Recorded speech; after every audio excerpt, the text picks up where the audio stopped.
And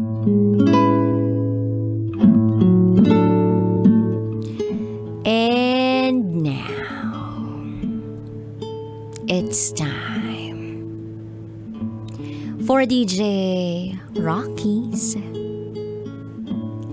Secret Files.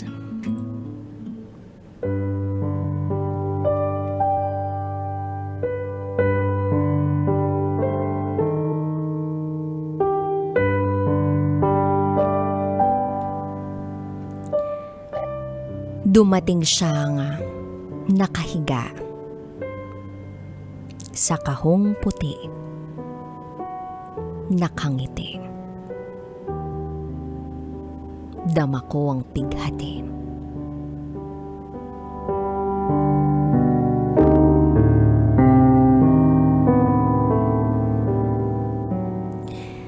Hi DJ Rocky. Sana mapili mong mabasa ang aking kwento. Sa pamamaraang ito, ay kahit papaano, ay gagaan ang pakiramdam ko. Hindi pa rin kasi ako nakaka-move on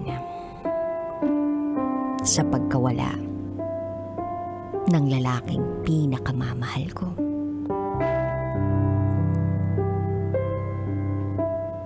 Itago mo ko sa pangalang Jenny. At ito, ang aking secret file.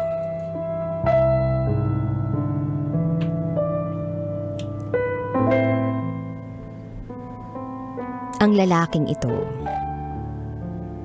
ay ang unang lalaking nagmahal at nagtanggol sa akin.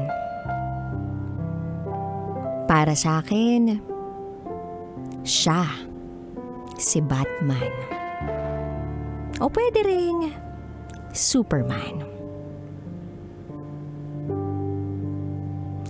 Naalala ko pa nga ang kwento ng mga tita ko. Pag narinig daw nilang umiiyak ako nung bata ako, tatakbo na raw to para tingnan at pagalitan ang nagpaiyak sa akin. Aaminin ko, iyakin talaga ako nung bata pa ako.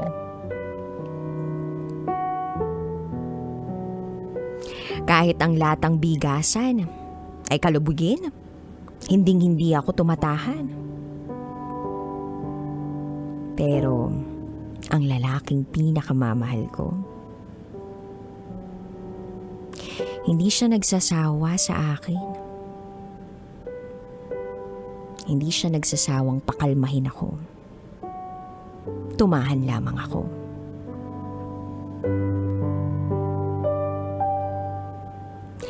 Lumaki akong napapalo ng mama dahil nag-aaway kami ng kapatid ko.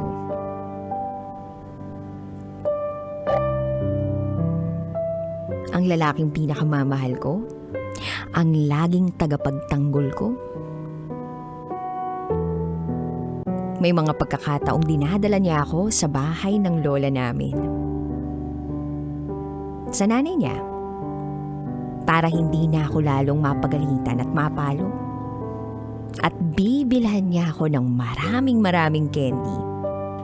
At sasabihin niya sa akin na, "Oh, dyan ka lang ha, huwag kang uuwi. Hanggat hindi ako nadating, magtatrabaho lang ako." Ngingitian lang niya ako at kikindatan. At gagaan na ang pakiramdam ko.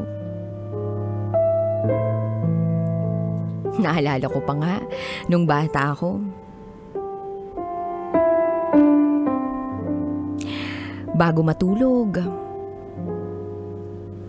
si mama, kapatid ko, ako, at ang lalaking pinakamamahal ko, maglalaro bago matulog sa gabi. At ang mga pinaka-paborito naming paglaruan ay ang Jolene, clay, rubber band. At naaalala ko pa, walang birthday ko ang hindi nawalan ng handa. Kahit nga nung nagkasakit siya, kahit pilay-pilay na siya, at kahit may tungkod na siya, pinaghandaan niya ako ng masarap na pagkain. At nagtrabaho para sa akin. May maipanghanda lang. Ganun ako kamahal ng lalaking pinakamamahal ko. Hanggang sa nag-first year high school ako. Sanay na akong papilay-pilay siya. Ilang beses na rin siyang kinulan ng tubig sa baga. So, sanay na ako. Lagi na lang siyang nasa bahay, nakahiga, o di kaya na may nakaupo. Medyo nagiging mainitin nga lang ang ulo. Then ilang beses, nagpadala ng pagkain yung dating kasamahan niya sa trabaho. At yung pagkain na yun, para sa kanya yun. Hindi naman talaga para sa lahat. Pero, pinapakain niya yun sa lahat. Para daw tumaba kami. O diba? Yung lalaking pinakamamahal ko. Selfless. Kakainin na lang niya. Ibibigay niya pa sa iba. May isa pang ang beses, inubusan ako ng kapatid ko ng pagkain. Nagalit siya. Bakit daw inubos? Paano raw ako? Huwag daw kaming ganun. Huwag daw kaming maglamangan. Magmahalan daw kami. Kasi dadalawa lang kaming magkapatid. Paano na raw pag hindi na niya kinaya at namatay siya? Paano raw niya kami iiwan? Ewan ko ba, DJ Rocky, nang marinig ko yun? Parang ayoko namang tanggapin na mangyayari yun. Kumbaga, alam ko na hindi mangyayari yun sa ganitong panahon. Isang linggo, kinausap niya ako. Sabi niya, tibayan ko raw ang loob ko. Maging matapang daw ako. At wag na wag daw akong magpapaapi.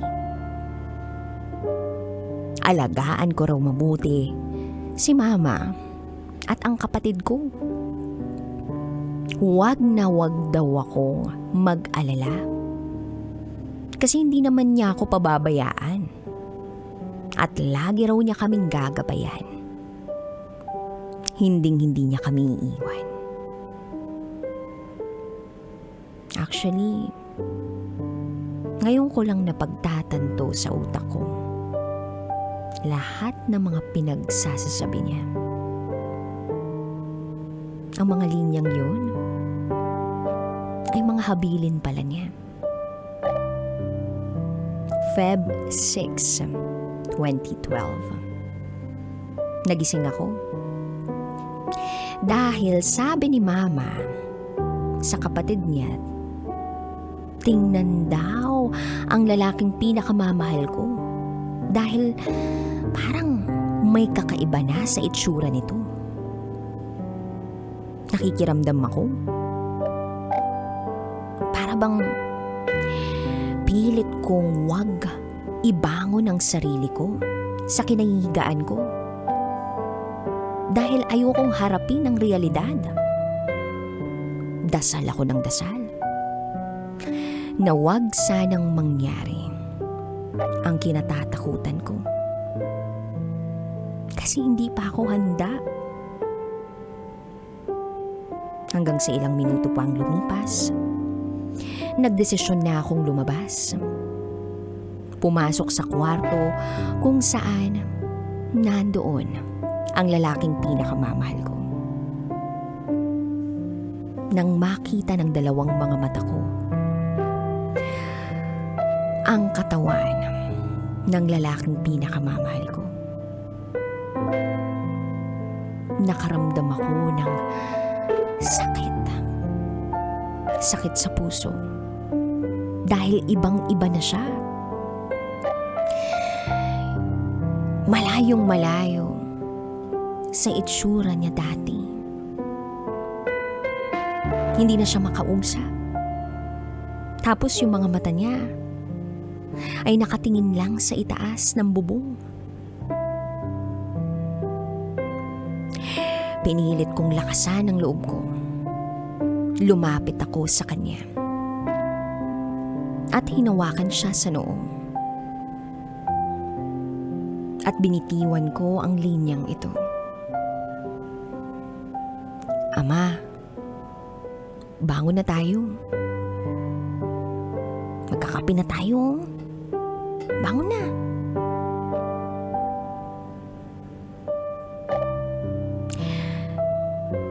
Akala ko magbabago ang tingin niya. Pero hindi nagbago ang pwesto ng mga mata niya. Andun pa rin. Nakatingin sa itaas. Lumabas ako para magtimpla ng kape. Sakto namang dumating ang tiyahin at tiyuhin ko. Pumasok ang tiyahin ko sa kwarto. Lumapit sa lalaking pinakamamahal ko. Bumulong sa kanya.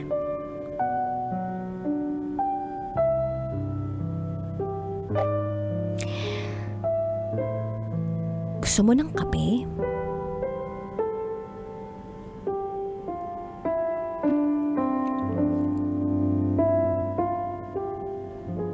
Hindi pa rin nagbabago ang pwesto ng mga mata niya. Kaya nagdesisyon si Mama na siya ang susubok bumulong sa lalaking pinakamamahal ko. Sabi ni Mama, Ama, magkape ka na.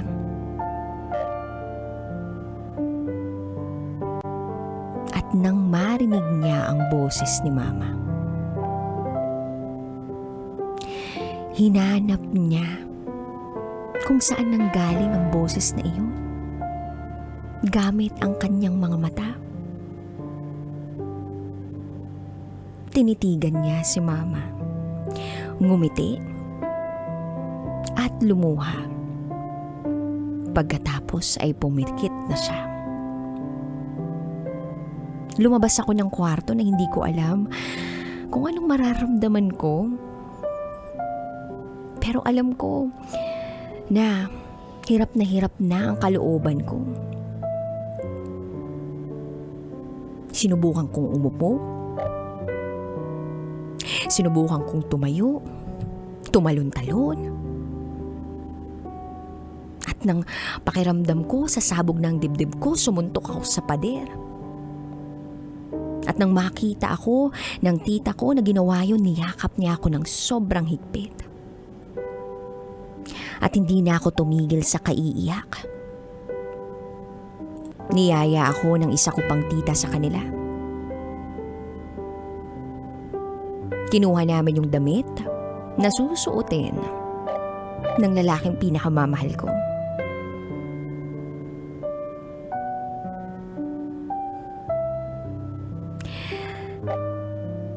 Ang sabi, wala na raw ang lalaking pinakamamahal ko.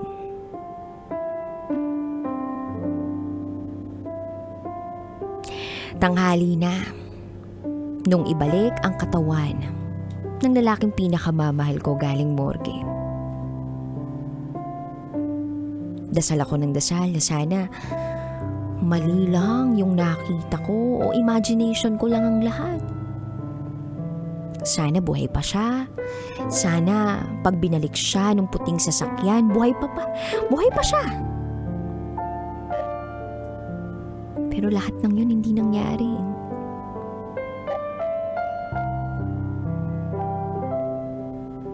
Dumating siya na nakahiga sa kahong puti. Maayos at nakangiti.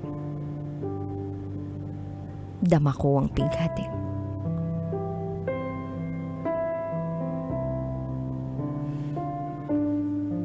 Kung po pwede lang natimplahan ko ng marami pang kape ang ama ko na lalaking pinakamamahal ko para magising siya, gagawin ko. Pero wala na. Hindi na siya babangon kahit ilang kape pa ang itimpla ko. Kaya kung naririnig man ito ng ama kong namayapa na, ito ang mensahe ko para sa kanya. Miss na kita. Ititimpla pa kita ng maraming kape. Tuturuan mo pa akong magluto. Alam mo ba na ang hirap? Sobrang hirap lumaki na walang ama. Kalahati ng pagkatao ko nadala mo nang dahil sa paglisan mo.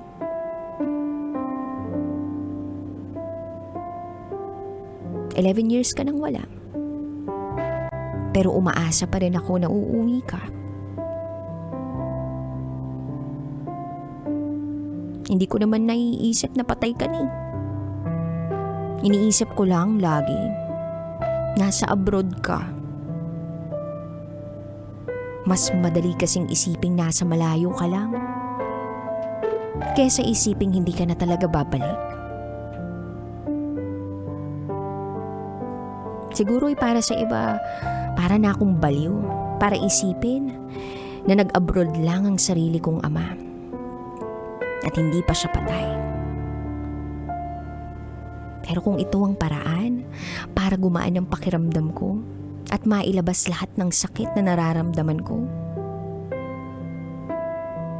gagawin ko ito para sa sarili ko. Pero siguro sa kabilang banda ay kailangan ko rin palayain sa puso ko ang ama ko. Mahal na mahal kita, ama. At baka ito na nga talaga ang pagkakataon para palayain na kita. Ang tagal-tagal kitang kinulong sa puso ko, sa pag-asang isang araw gigising ako sa bangungot na ito. Pero kahit anong gawin ko, hindi pa rin ako magising-gising sa bangungot na ito. Pinalalaya na kita. Pumunta ka na sa paroroonan mo. Gabayan mo kami lagi. Mahal na mahal kita. Hanggang dito na lang po, DJ Rocky. Muli, ako po si Jenny. At ito ang aking secret file.